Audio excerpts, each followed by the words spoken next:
pedir para você abrir a sua Bíblia.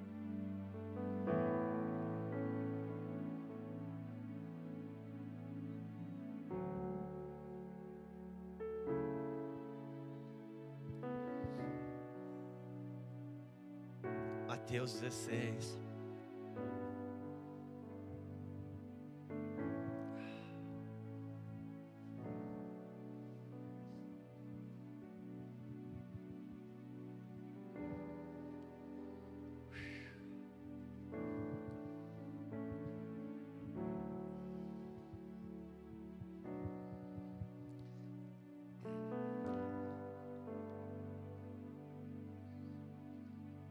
Vamos lá.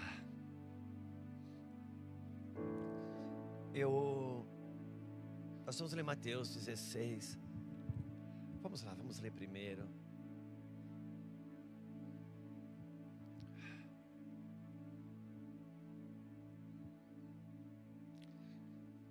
Versículo 5.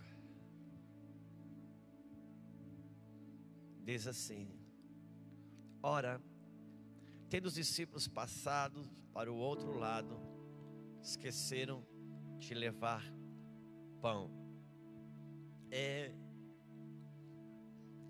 Eu gostaria de ajudar vocês, irmãos. Essa mesa aqui é uma mesa, ela tem por título o Café da Aliança.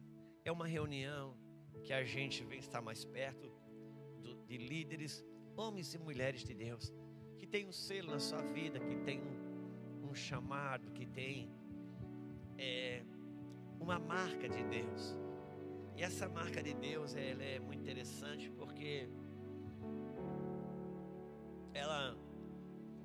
ela vem dentro de uma duplicidade.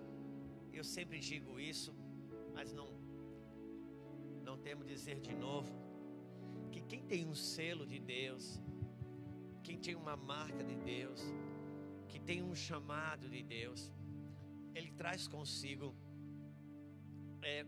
algumas angústias que talvez outras pessoas não tenham.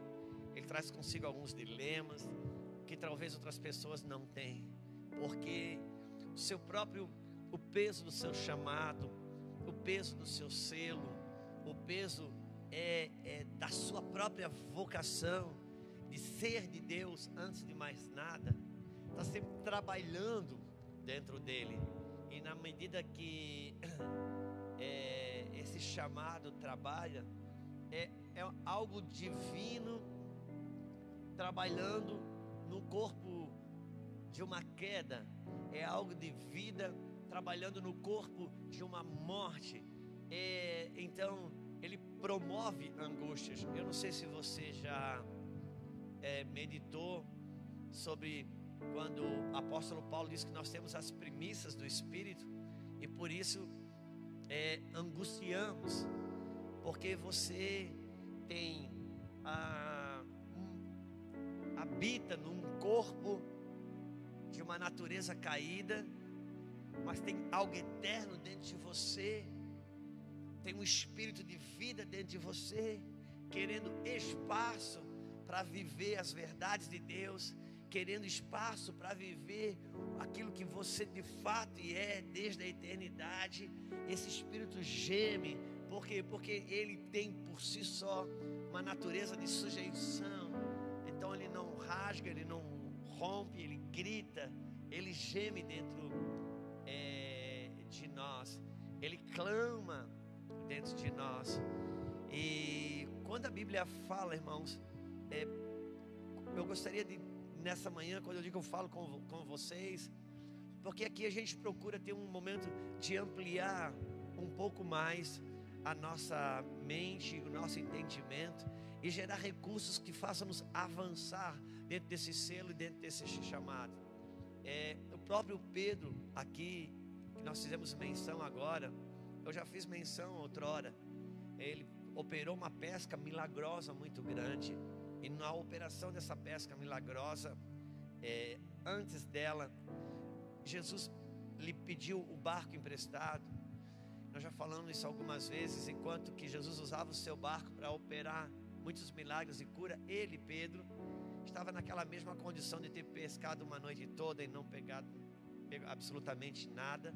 Ele estava ali, e eu sempre digo que são esses dilemas e essas angústias que passam por dentro de um homem, de uma mulher que tem um selo, tem um chamado. Muitas vezes você está vivendo uma realidade de pescar uma noite toda e não pegar nada, mas ao mesmo tempo o seu barco está sendo usado para muita gente ser abençoada. É um dilema bastante complicado.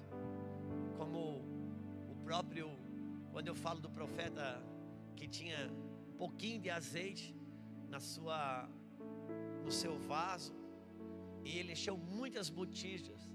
Exatamente esse tipo de dilema que eu falo.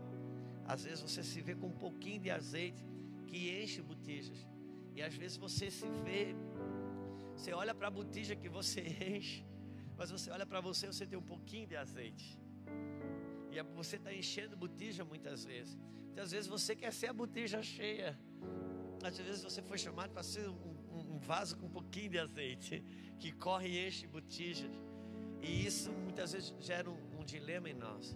Então uma manhã como essa, a gente procura ampliar avançar na nossa capacidade de perceber, enxergar as coisas do universo de Deus. E quando a Bíblia fala, passemos para outro lado, Jesus disse assim: ora, tendo os discípulos passado para o outro lado. Eu gostaria que você pensasse, sempre quando a Bíblia diz, passemos para o outro lado, passamos para outra banda, fomos para outra margem. Deus, e sempre existe um ensinamento por trás disso. Isso sempre tem uma realidade aonde Deus está transicionando algo na vida de alguém, onde um rompimento para uma nova realidade está acontecendo na vida de alguém. Então a Bíblia, ela é um livro de códigos. Ela é um livro que ela fala, ela conversa ela fala com todo mundo, enquanto ela conversa com aqueles que creem. Ela dialoga com todo mundo, enquanto ela se comunica de fato e de verdade com os filhos. Há uma realidade para o filho, há uma realidade para quem não se comporta como filho. Jesus fala na sua parábola, quando ele foi questionado sobre a parábola do semeador, ele deixou claro para os seus discípulos, disse: olha, para os de fora eu falo em parábolas, mas para os de dentro não. Para os de dentro eu abro o jogo, eu conto os mistérios do reino. E seria tão importante a gente se ver dessa forma. Eu quero estar nesse lugar onde eu compreendo os mistérios do reino. Eu quero estar nesse lugar onde eu compreendo as verdades de Deus. Um lugar de compreender as verdades, de compreender a minha existência, compreender para onde que eu estou indo. Ter luz para elucidar a vida das pessoas que Deus tem me confiado, a quem Deus me dirige. Não deixar apagar a chama de transferir o evangelho e transferir a mensagem, porque esse é o testemunho de quem valoriza o seu alcance. Não tem testemunho maior, não tem extrato maior de quem ainda celebra a alegria da salvação, do que se dispor, de se gastar para levar essa mensagem adiante. Eu estava ontem, não sei quem teve a oportunidade de ouvir, mas ontem eu vi no negocinho do Instagram, tem um menino que eu gosto muito de... Cada vez que eu ouço alguma coisa dele, eu sempre acho bem relevante. O Theo Hayashi é um moço que se esmera na obra de Deus para resgate e edificação de muitos jovens. E ele falou que um centro de pesquisa muito bem considerado, muito bem reconhecido, fez uma pesquisa. A gente tinha um grupo evangélico parece que é de 24 a 38 anos, e fez uma pesquisa ali, e 47% responderam que evangelização não é uma coisa necessária. 47% é a metade. E 24 a 38 anos é a força de uma sociedade. É quando se está no maior vigor. Então, o maior vigor evangélico, o maior vigor da igreja, hoje acha que evangelizar a metade não vê necessidade disso. Por que não vê necessidade? Porque nós estamos debaixo do espírito da cultura do aborto. Aquele que recebeu o direito de viver não está pouco importando se o outro que vem depois dele vai viver ou não. Se vai causar algum tipo de desconforto, mata. Esse é o espírito do aborto. O espírito do aborto é você negar ao outro o direito que lhe foi dado, que é o de nascer. O espírito de aborto, ele trabalha nesse sentido. Ele despreza todos os sacrifícios que foram feitos antes de você, para você nascer. E agora, você trabalha contra o próximo. Por quê? Porque a maior gratidão que você pode ter pela sua própria vida é trabalhar para que ela tenha continuidade em você. Tenha continuidade a partir de você. Então, a maior gratidão, a expressão da gratidão de quem realmente reconhece que estava numa morte eterna e agora está numa vida eterna, que ia para um fogo eterno e agora vai para uma vida eterna, é ele agora entregar a sua vida a serviço de que essa notícia, essa boa nova, esse evangelho chegue a outros. Só que ao mesmo tempo, quem vive nos dias de hoje, nós vivemos nesses dias onde a metade gosta do que foi alcançado, mas não tem interesse em fazer com que outro seja alcançado, porque está vivendo a sua própria vida. E nesse nosso encontro aqui, a ideia é que a gente amplie a nossa capacidade interior, não só de ter um interesse pelo alcance do próximo, mas estar debaixo e movido pela motivação verdadeira, pelo verdadeiro motivo. Quando Jesus enviou os discípulos na sua primeira missão, eles voltaram super felizes. Houve uma prestação de conta. Nessa prestação de conta, eles externaram, botaram para fora toda uma alegria, porque viram Deus fazer coisas fantásticas através das mãos deles. E quando Jesus perguntou daí como foi, veio para fora toda aquela alegria, mas veio também o maior motivo daquela alegria, porque a boca fala que o coração está cheio. E eles disseram assim: Senhor, até os espíritos se nos submetem, os demônios se nos submetem. Então deu uma sensação de poder, deu uma sensação de autoridade, deu uma sensação de força. E Jesus disse: alegrai-vos não por isso, antes alegrai-vos porque os vossos nomes estão rolados no céu da vida. Alegrai-vos porque os vossos nomes estão escritos no livro da vida. Ou seja, que a maior motivação de você fazer a sua obra é a alegria da salvação, e seja o teu combustível, a alegria da tua salvação, seja o teu movimento, sabe? É você respondendo a obra de Deus, porque você foi salvo. É essa alegria. Aí você não cobra nada, você não põe preço, você não põe negociação, você não põe exigência, porque você é movido por uma gratidão. Então o que te move é saber que o teu nome está escrito no livro da vida. E quando você vencer todas essas angústias que essa vida te propõe, e quando você vencer todas essas angústias que esse corpo de morte te propõe, quando você não parar em nenhuma dos obstáculos que esse corpo e essa vida te propõem, há uma eternidade toda, onde todas as lágrimas vão ser enxugadas, onde o leão vai andar com o cordeiro, onde não haverá mais enfermidade, não haverá mais dor, viveremos uma plenitude antes da queda. Então, quando a Bíblia diz, Deus, Ele revela os seus mistérios para os seus. Deus revela como diz o pentecostal, o oculto e o escondido, o profundo e o escondido.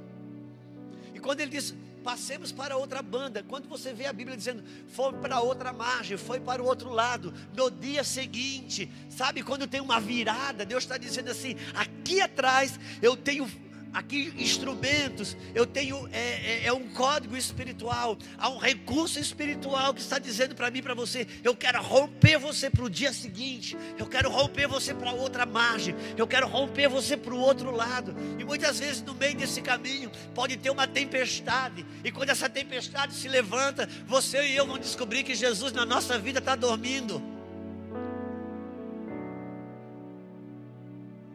Só tem um jeito de chegar vitorioso do outro lado lá, porque acordar Ele na nossa vida. Porque entre tantas coisas que aquela passagem nos mostra que na vida dos discípulos Jesus estava dormindo.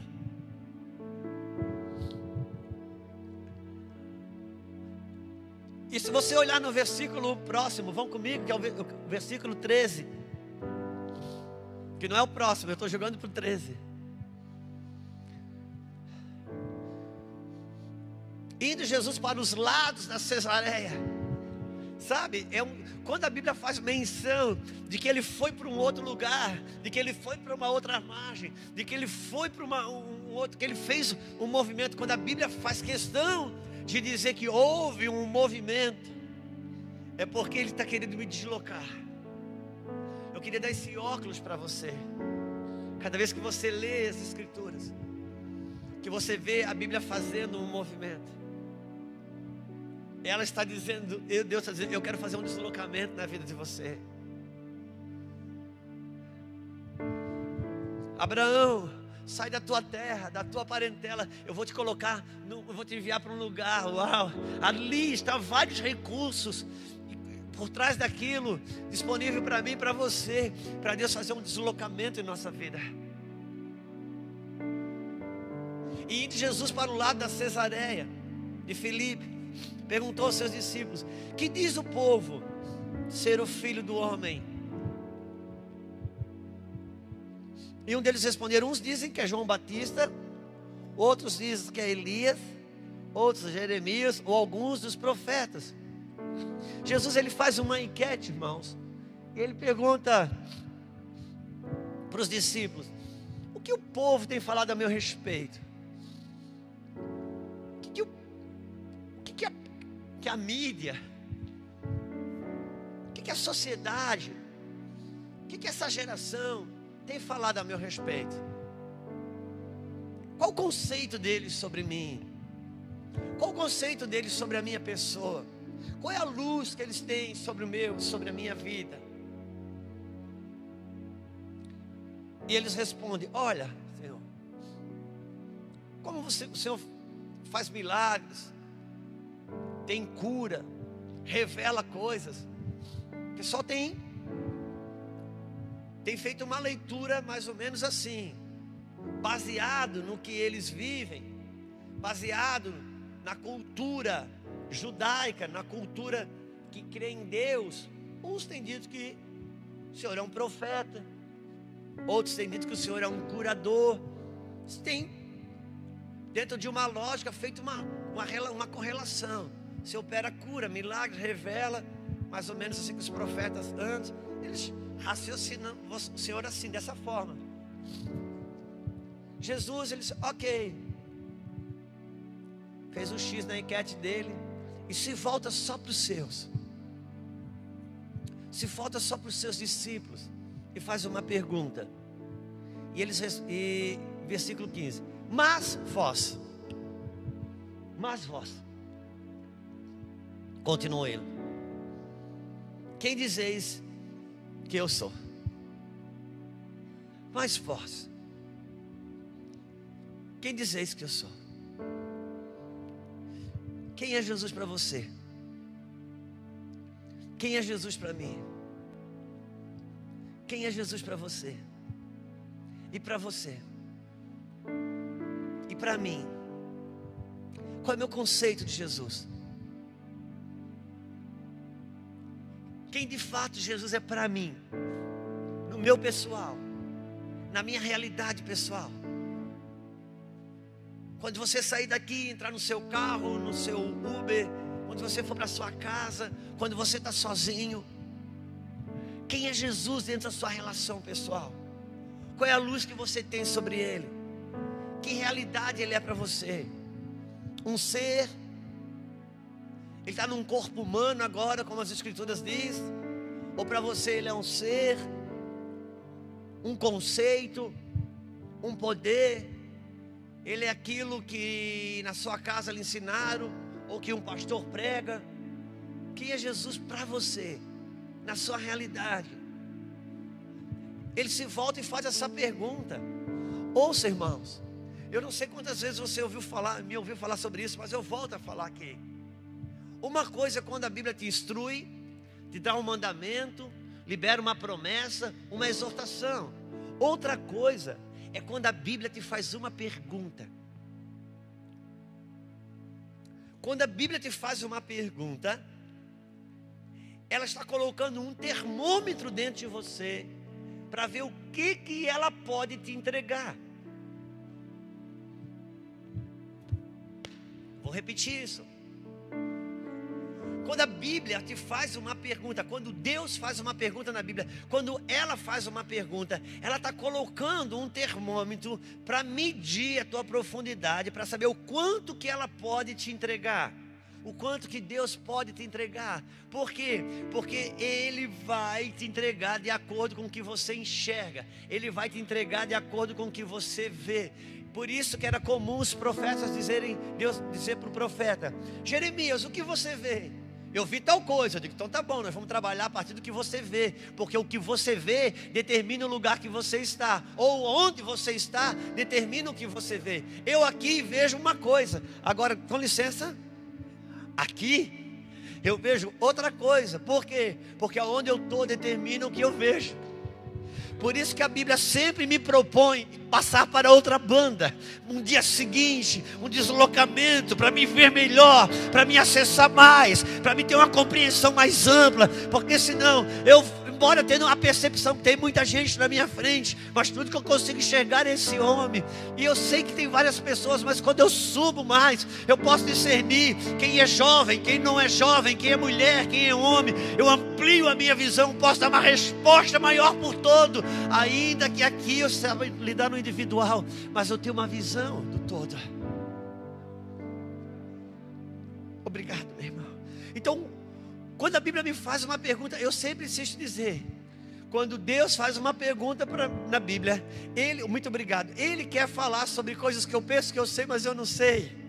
E é lindo as perguntas, porque nas perguntas que a Bíblia tem, ali estão os maiores mistérios a ser entregue. Nas perguntas que a Bíblia tem, ali estão os maiores segredos a ser revelado. E por que nos segredos a ser revelado, Deus faz uma pergunta? Por quê? Porque só quem para responder a pergunta, quem para meditar sobre a pergunta, é que tem o acesso que outros não têm.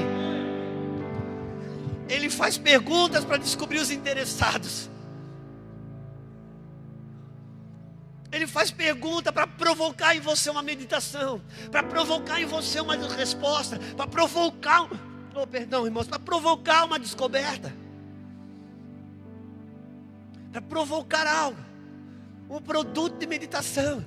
Ele normalmente, quando ele faz uma pergunta, ele quer quebrar um paradigma, sabe? Ele sabe que você está pensando algo ou errado, ou parcialmente errado, ou só tem uma parte da verdade. Então ele faz uma pergunta. Por que ele quer esbarrar um paradigma que está aí dentro? Ele quer quebrar uma estrutura que está limitando a tua visão. Então ele pergunta. Por isso que a maioria do diálogo deles com os fariseus era fazendo perguntas. Por quê?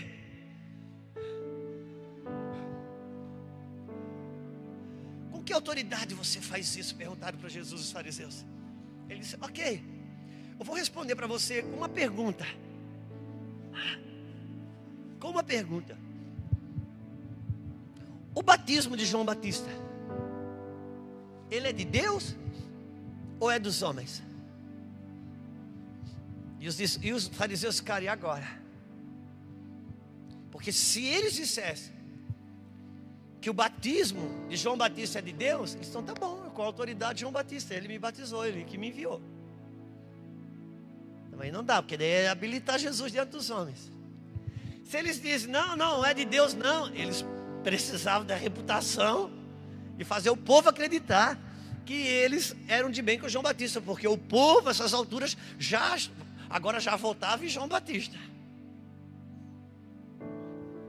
E Jesus não estava querendo, numa queda de braço, ganhar discussão com o fariseu, mas estava querendo quebrar uma estrutura de pensamento errada.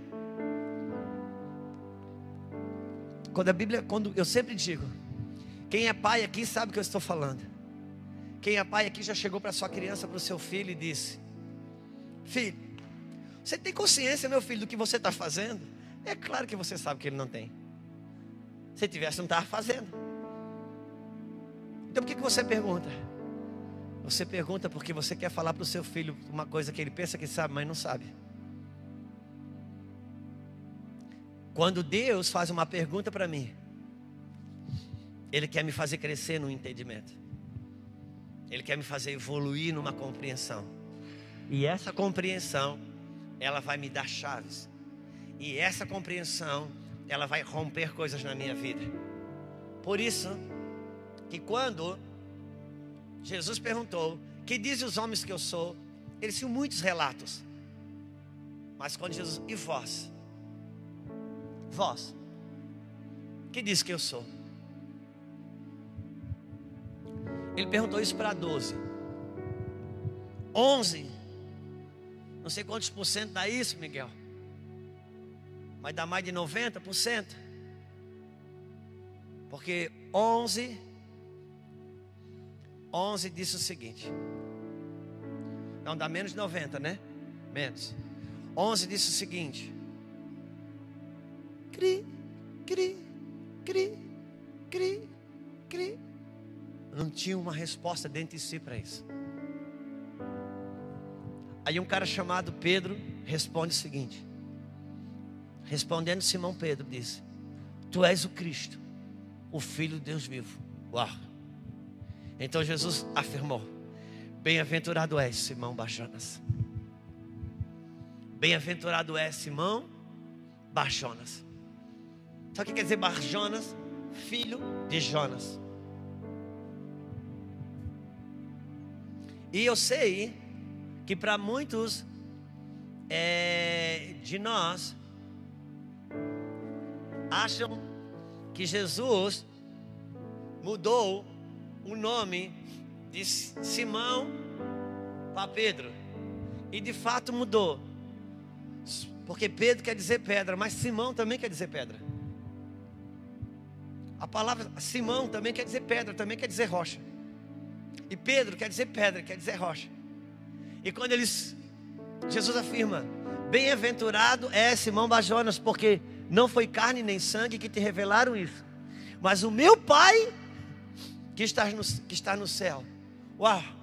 Bem-aventurado é Simão Bar-Jonas, porque o entendimento que você teve, isso não é resultado de um pensamento humano.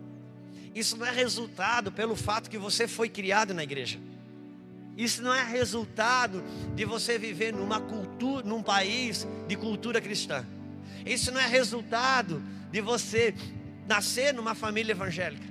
Isso não é resultado de que você aprendeu algumas coisas sobre Deus. Não, o que você enxergou agora, o intelecto não pode dar, uma filosofia humana não pode dar, uma ciência humana não pode dar, uma palestra motivacional não pode dar. O que você enxergou, o céu que te entregou, é algo sobrenatural. Isso não vem de homens, isso não passa pelos teus neurônios, pelos transistores naturais. Isso é algo das tuas entranhas, é o teu espírito. O céu entrou aí, te trouxe uma revelação. Você é o único que está enxergando o que ninguém está vendo.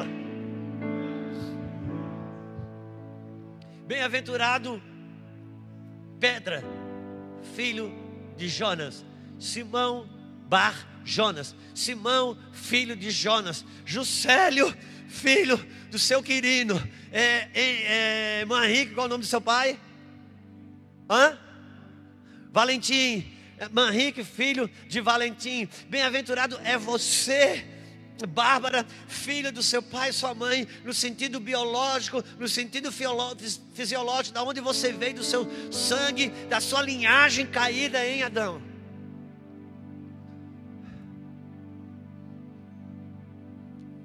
também eu te digo, tu és Pedro.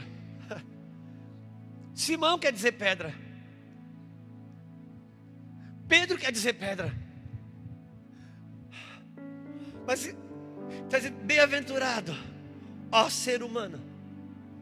Qual é o teu nome? Denis. Bem-aventurado Denis, nome do teu pai.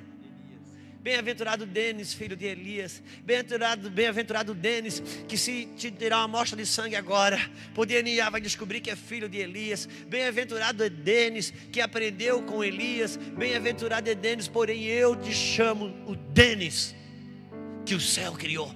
O Denis que o céu projetou. O Denis que o céu estabeleceu antes da queda de Adão, antes da fundação do mundo. Quando você foi gerado em perfeição, quando você foi amado na mente do teu Criador, quando você foi gerado, arquitetado no coração de Deus, a tua impressão digital mostra que você é o único. Você não é o primeiro, você é o único na eternidade. Eu transfiro agora um conhecimento de quem você é no Espírito, da tua realidade eterna, e que você vai trazer para esse corpo. O Denis, filho de Elias, vai descobrir quem é o Denis, filho de Deus Pai, o teu Criador.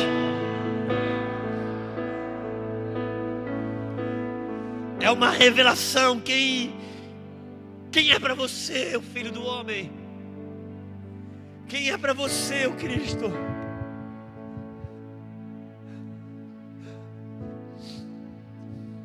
Davi, Salmo 51. Davi, um homem segundo o coração de Deus, um cara que caiu num adultério, mergulhou na profundidade da queda, do adultério, das trevas. Esse Davi se descobre caído em Adão, se descobre um homem segundo o coração de Deus. Irmãos, não tem sentido. Davi não ia ser aceito no nosso meio. Davi não ia ser aceito como pastor de nenhuma igreja, na condição em que ele viveu. Mas a Bíblia diz que Davi era o segundo o coração de Deus. De verdade, irmãos, para mim é difícil entender. Porque uma coisa é eu dizer que a Bárbara é segundo o coração de Deus, que você, meu irmão, é Denis, né? Alexandre, você, Alexandre, é segundo o coração de Deus. Outra coisa é Deus falar que você é segundo o coração dele. É um testemunho. Davi não foram homens que reconheceram. Deus olhou e disse: Davi, homem segundo o meu coração. Irmãos, dá para compreender que um homem segundo o coração de Deus vai trair a sua esposa, vai deitar com a mulher de outro homem, e depois, sob a possibilidade de ser descoberto, mata o homem da qual a esposa ele deitou. Quando Davi é confrontado, Davi se descobre e diz: quem é esse cara aqui? Eu não me conheço. Davi descobriu o peso da queda. Salmo 51. Em pecado, em iniquidade eu fui formado. Senhor, em iniquidade eu fui formado. Ele se descobriu na queda. Salmo 139. Há uma descoberta antes da queda. Antes de você, eu te entreteci no ventre, eu conheci você. Porque é uma realidade para esse Juscelio que nasceu condicionado aos 70, 80 anos de idade, que vem com todos os caracteres de heranças de sangue, heranças psicológicas, heranças de registros que entraram ao longo desse tempo, de um desconhecimento de Deus. Só que uma vez que Cristo chega, que um homem e uma mulher nasceu de novo, há uma realidade do céu que começa a ser mostrada. E essa realidade vai me descobrindo, vai me dando a descobrir quem Ele é, para Ele me dando a descobrir quem eu sou nele, a partir dele. Porque essas descobertas no Espírito é que são as minhas maiores armas para tudo que eu lido sobre queda aqui, sabe? é a minha maior arma. A maior arma sua é se você ter vontade de pecar, mas você tem essa revelação: não, eu sou santo. Você tem vontade de se vingar, mas tem uma revelação dentro de você dizendo: não, eu sou um perdoador. É a revelação de quem você é nele, a partir dele, criado nele, e vai podendo vencer todas essas movimentações caídas. E ele vai dizer: também eu te digo, tu és pedra, e sobre esta pedra edificarei a minha igreja, e as portas do inferno não prevalecerão contra ela. Porque essa nova realidade, ela conflita, há um embate, há um entrave, mas agora há um fundamento espiritual. E o próximo versículo vai dizer o quê? Dar-lhes-ei as chaves. Alguém pode dizer qual o versículo que está, que eu me perdi todo? 20. Obrigado. 19. Vamos lá, Juscelia. Está aqui embaixo. Versículo 19. Dar-te-ei as chaves do reino dos céus. As portas do inferno não prevalecem contra. Dar-lhes-ei a chave do reino dos. Então a chave do reino dos céus não abre os céus, abre as portas do inferno. Abre as portas do inferno. Abre os lugares da sua vida que está cativo em trevas. Abre os lugares da sua vida que está em prisões. Prisões, falta de luz, falta de liberdade, falta de autoridade, cadeias em nós. Por isso, quem diz é o homem que eu, quem diz vocês, vós, quem diz que eu sou?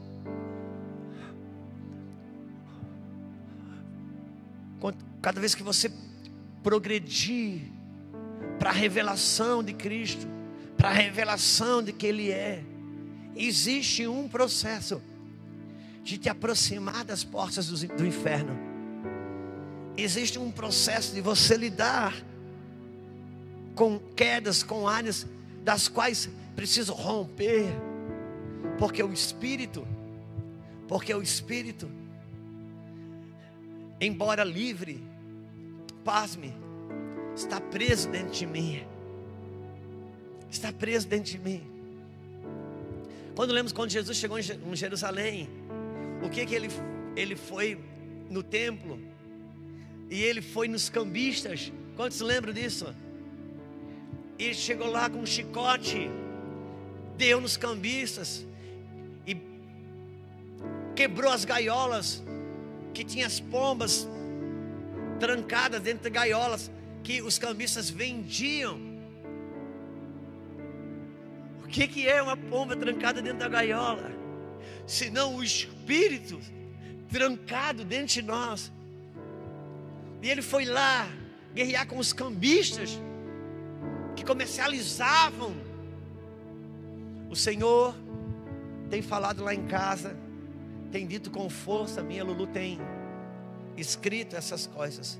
E uma das coisas que o Senhor falou para nós, falou para mim, irmão, não falou para mim falar para você, sabe? Falou para mim, para nossa casa. Mas eu tenho entendido claramente que isso é uma palavra para o corpo. E o Senhor tem dito: eu estou vindo tirar os cambistas de negociações do seu coração. Porque, irmãos, quando a gente fala de o comércio tem que sair da igreja, tudo isso está tributado quem? Ao pastor que está vendendo alguma coisa. Não, a casa espiritual sou eu, a casa espiritual é você. E ele tem dito: eu estou vindo tirar os cambistas de negociações do seu coração, porque há muita negociação aqui dentro. Há muita coisa que a gente só libera se tem a garantia que vai ganhar. A gente só libera que tem a garantia que vai ter. Sabe quantos planos B aqui dentro a gente tem? E o Senhor tem dito: isso aprisiona o meu espírito dentro de você. Isso aprisiona o meu espírito para fazer você andar em liberdade. Eu estou vindo arrancar os cambistas de negociações do seu coração. Uma outra coisa que o Senhor tem falado, Ele tem dito: eu estou vindo purificar os vossos corações. Eu quero tirar as impurezas do coração. Agora ouça, meu irmão, quando eu li isso e quando eu soube disso, que era uma instrução clara do Senhor, Ele tem dito: eu estou vindo com fogo, prepare a lenha. Eu quero queimar toda a mistura. Eu quero tirar as impurezas do coração. Ouça. E o Senhor disse mais: eu estou vindo queimar toda a mistura. Prepare a lenha. Pouca lenha, muita mistura. Muita lenha, santidade. Por que Ele tem dito prepare a lenha? Irmãos, Deus está vindo com o seu fogo queimar as impurezas do coração. Mas Ele precisa encontrar lenha. Porque se não tiver lenha, o fogo vem e me consome. Não sobra nada. Queima a impureza e queima o que tem. Por isso é preciso encontrar em mim lenha. Uma capacidade de pela fé resistir ao fogo que tira as impurezas. Agora deixa eu ir mais fundo com você. Quando eu vi o Senhor falar que eu estou vindo tirar as impurezas dos vossos corações, na minha cabeça, sabe, Bárbara, que Deus ia vir tirar, queimar orgulhos que tem dentro de mim, queimar pensamentos de lascívias que às vezes passa dentro de mim, queimar caprichos, raivas, negação de perdão. Mas o Senhor tem dito: não, esse é o teu conceito de impureza. Deixa eu te falar sobre o que eu quero falar sobre impureza. Eu estou vindo tirar as impurezas do seu coração. Impureza do seu coração para mim é tudo aquilo que criou um bloqueio, um impedimento para ter luz da minha verdade dentro de você. Registros negativos que você viveu ao longo do tempo, que criaram impedimentos, criaram bloqueios, criaram cadeias dentro de você, aonde a minha luz não consegue entrar, aonde as verdades não podem entrar, e você não consegue andar em liberdade. Esses impedimentos, sem luz, sem a minha liberdade, fazem com que a partir daí sim, aí você vai buscar fugas para pecados, talvez vá para pornografia, talvez vá para se prender a algum tipo de vício, ao dinheiro ou qualquer outra coisa.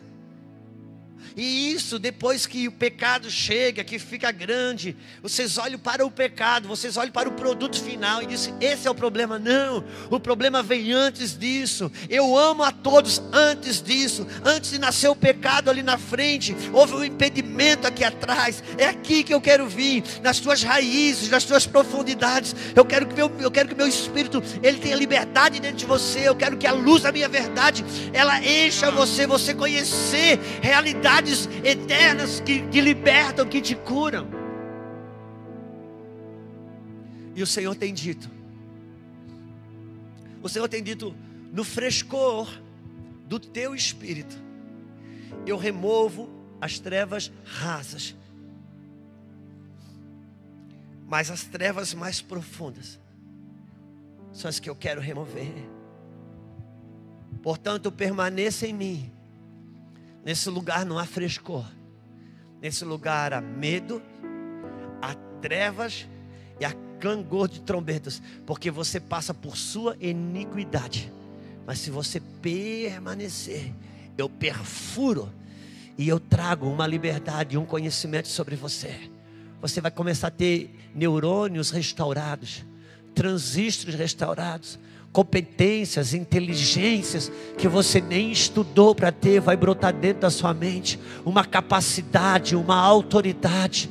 Eu declaro em nome do Senhor Jesus, uma transfusão sendo feita do Espírito de Deus dentro de você.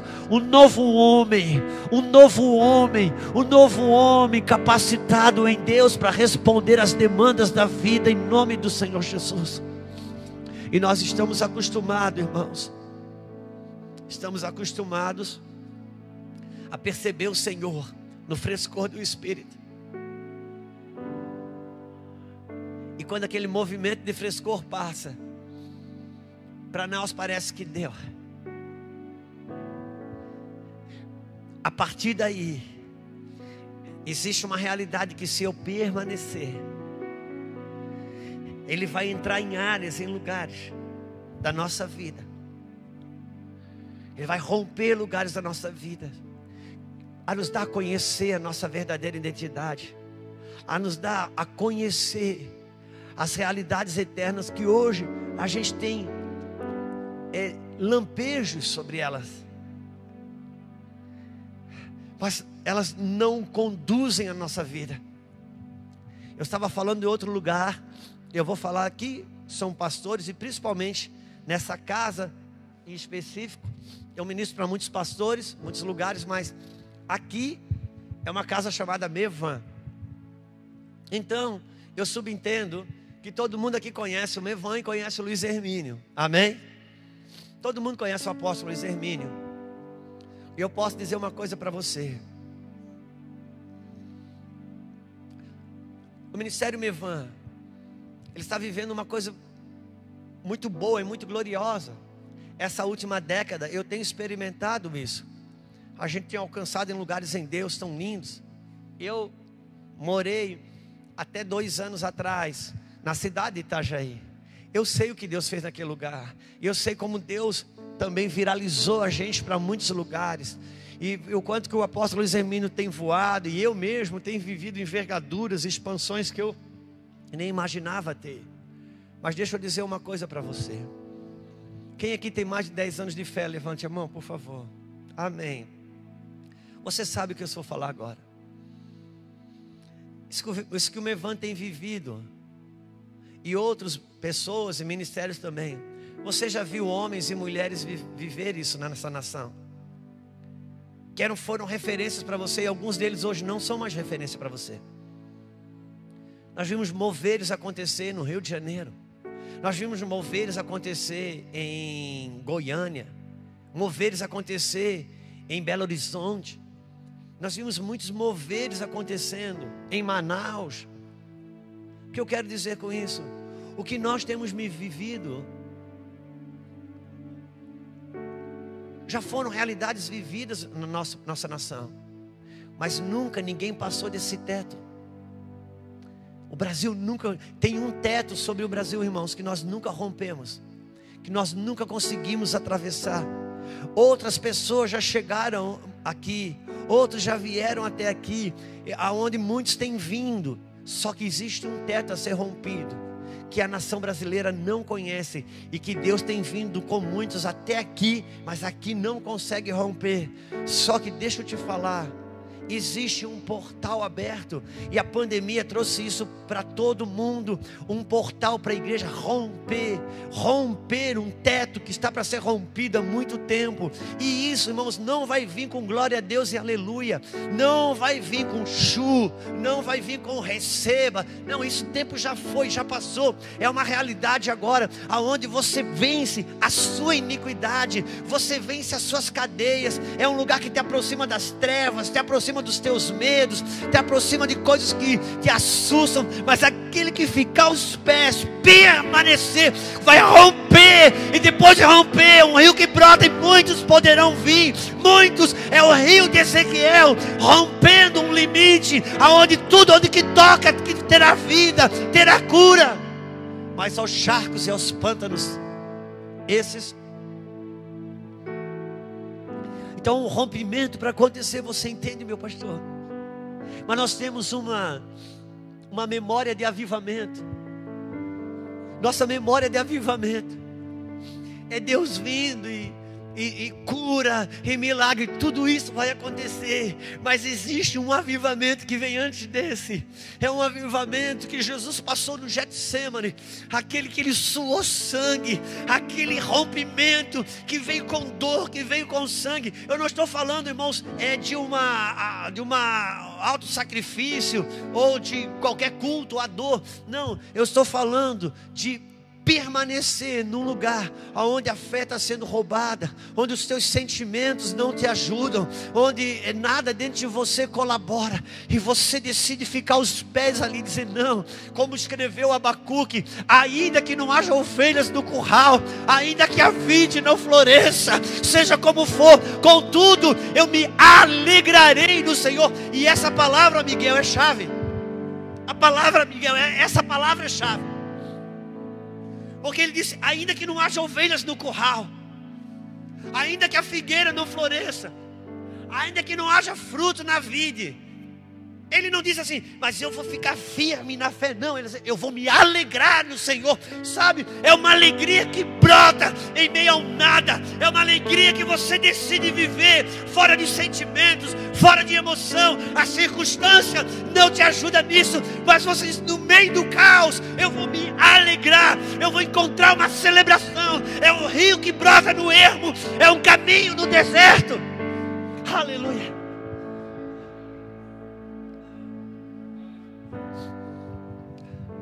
Porque as maiores guerras, as maiores guerras, irmã Henrique, que um homem, uma mulher de Deus pode ter, não é a perseguição nos moldes que a gente conhece.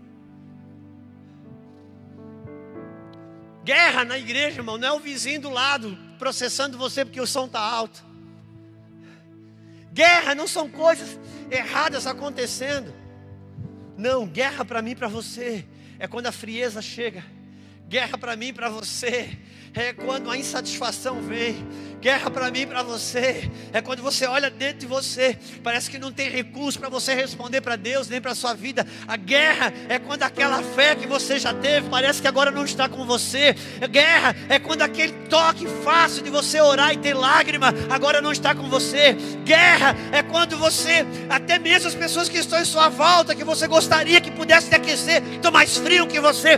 Guerra é isso, mano. É quando a sua fé ela é provada mesmo, e você tem que decidir viver em alegria, em celebração, em meio a nada. Não tem maior guerra que a apostasia. Não tem maior guerra que a apostasia, irmão. Guerra. A igreja debaixo da perseguição ela sempre cresceu. Não é o problema.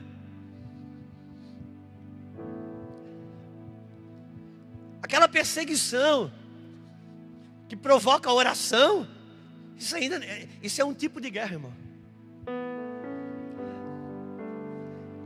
Isso é um tipo de guerra. Aquela guerra, irmão, que alguém está enfermo na família e todo mundo se põe a orar, que dá um problema e todo mundo se... Essa guerra que ainda promove a oração, isso nem sei se é guerra. Não, irmão, guerra é quando a apostasia bate na sua porta. Guerra é quando a frieza espiritual bate na sua porta. Guerra é quando aquelas coisas de Deus pequenas, que um dia te alegravam muito, hoje nem as grandes se alegram muitas vezes. Guerra é isso. No meio de uma frieza espiritual, tem homens e mulheres que levantam a mão para o céu e pode dizer: celebrai com júbilo ao Senhor, ó todos os moradores da terra. É rompendo em meio às trevas. É você descobrindo Deus no meio da tua dor. É você ouvindo o Senhor no meio dos impedimentos. Ah, se eu pudesse, se eu lembrasse. Abra comigo, por favor, irmãos. É Êxodo ou Deuteronômio? Eu vou ver agora.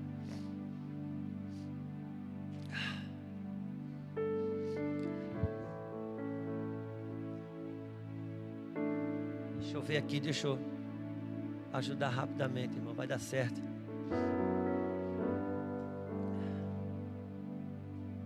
Acho que agora eu vou achar.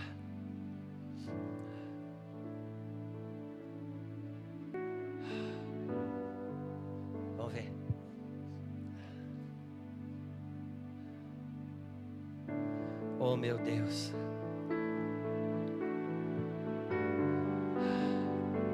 Êxodo 19.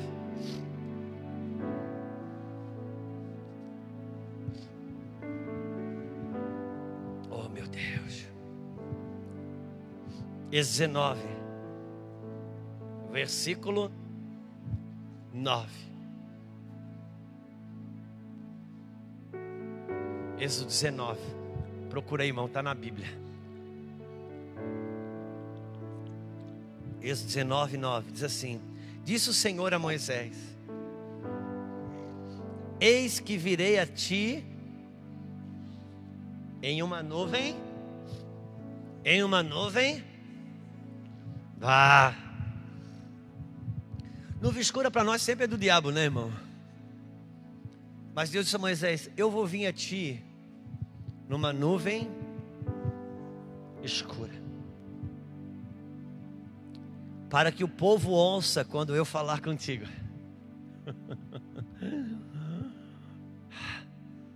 É uma medida, irmãos, para que o povo ouça quando eu falar contigo. Eu vou vir a ti numa nuvem escura, para que o povo ouça quando eu falar contigo, e para que também,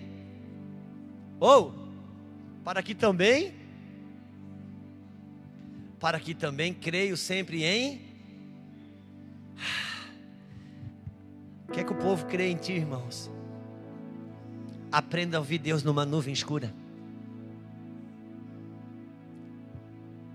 Aprenda a ouvir Deus na nuvem escura. Aprenda a ouvir Deus nos momentos difíceis. Nesse lugar onde a gente foge, corre para buscar uma solução, eles permanece aí. Aprenda a me ouvir na nuvem escura, para que o povo creia em ti.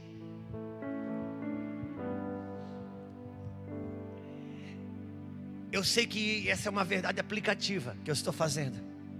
Mas por que eu estou fazendo ela de forma aplicativa? Porque eu sei que ela é desse tempo e ela é para esse tempo.